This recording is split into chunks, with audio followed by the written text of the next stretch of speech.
Hello viewers, this is Gina from Learning Space. In today's video, we will be learning the second chapter of the class 9th history, Socialism in Europe and the Russian Revolution. Before we start, I would like to request all my viewers who hasn't yet subscribed my channel to kindly do and click the bell icon so that you would get a notice each time a new video is uploaded.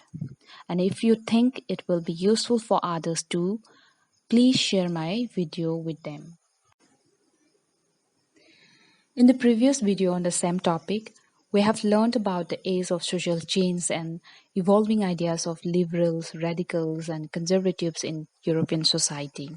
Remember, liberals were those who wanted social changes, equality among religions, opposed dynamic rulings, and advocated for elected government which could be checked by a judiciary.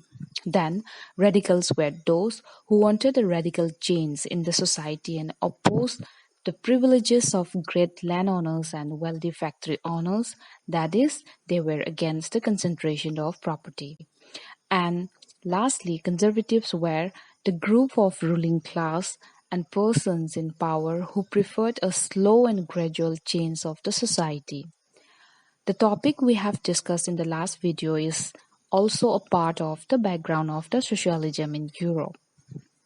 One thing I should remind here again is that these terms, that is, liberals, radicals, and conservatives, were discussed referring to the understanding in the 19th century. These terms do not mean the same thing in all contexts and at all time.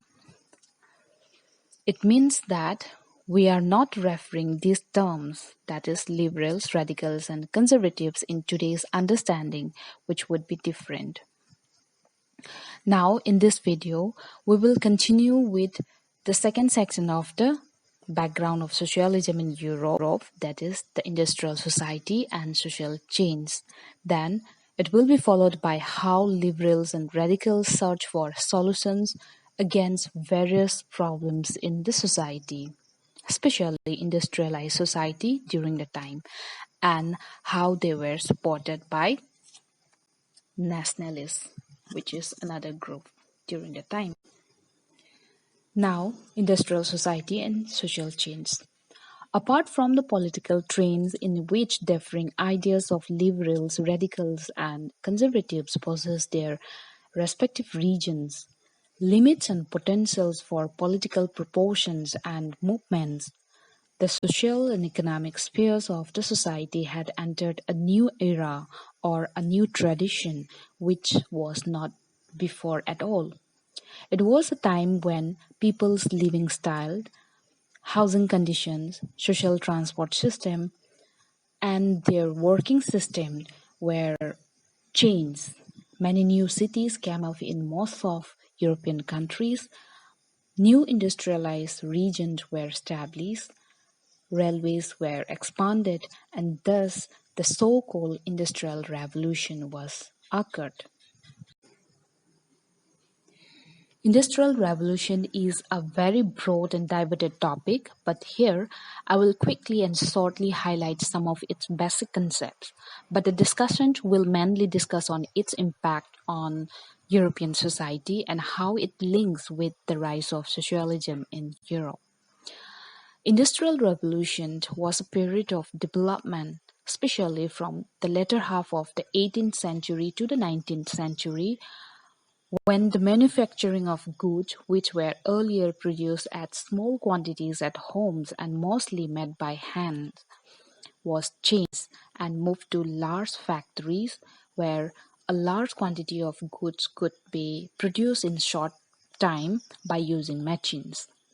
Thus, this production process could no longer be done at home basis but at factory and industries. Also, this shift in the production of goods brought changes in culture as people had moved in order to work from rural areas, that is, an agricultural society, to various big cities, that is, an industrialized and urban society. Besides, many scientific inventions such as steam engines, railroads, electricity, and other useful machineries permanently changed the society. So, this development of industries on an extensive scale is also known as industrialization. Here, one thing we could ask ourselves is why people shifted from rural to urban areas after this industrial revolution. There were many factors why people shifted from rural to urban areas. Some of them were in those European society, there were many landless peasants, small landholders, daily laborers, and servants. While industrial revolution occurred in their society, their working pattern had been changed. Those goods which were made by hand or traditional methods before were then produced by machines in huge amount within a very short period of time. So, traditional methods of production were replaced by modern methods. Besides, people in rural areas did not have much option than working in fields with low wages and exploitation because problems like poverty, unemployment, landless, or small size of land holdings, lack of infrastructural development, and facilities were some of common problems during the time. So people from rural regions started searching for better livelihood options in urban areas, that is, cities and towns. In this newly formed industrialized society, which we discussed in the previous slide, again, problems like unemployment, overcrowded and congested housing, poor sanitation, and other related issues such as poverty, hunger, disease, etc., became common issues in cities and towns. That means people could not improve their living condition or living styles that much. So, liberals and radicals started searching for solutions in these problems. Here, there are some similarities between liberals and radicals at this point. Let us see what they are because it might be asked in the exam too.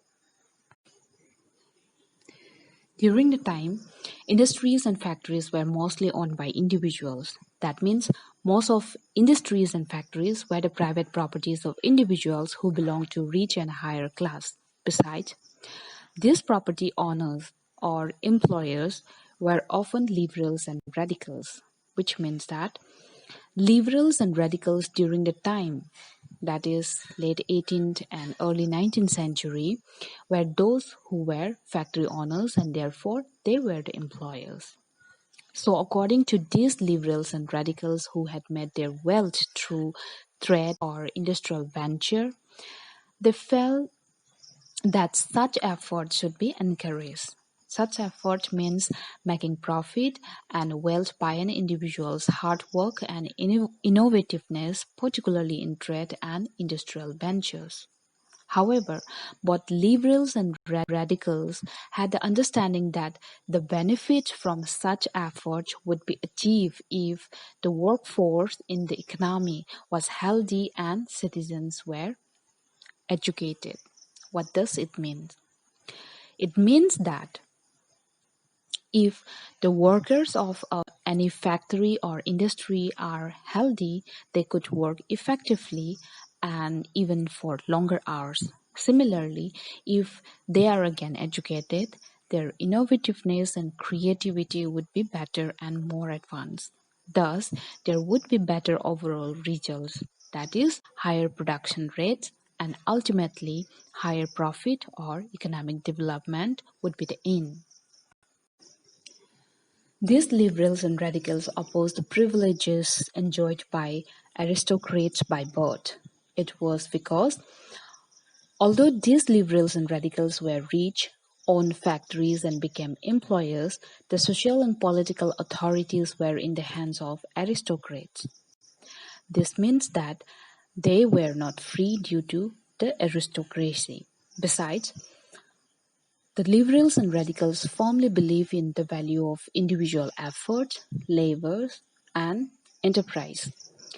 They also believe that society would develop if freedom of individuals were ensured, if the poor could labor freely, and those with capitals could operate without restraint. At the same time, many people were influenced and inspired by their ideas, which are mentioned above. Many, many among working men and women who wanted changes in the world also relied around liberals and radicals groups and parties in the early 19th century. Now, nationalist support. There were some people from nationalists who also supported the ideas of these liberals and radicals.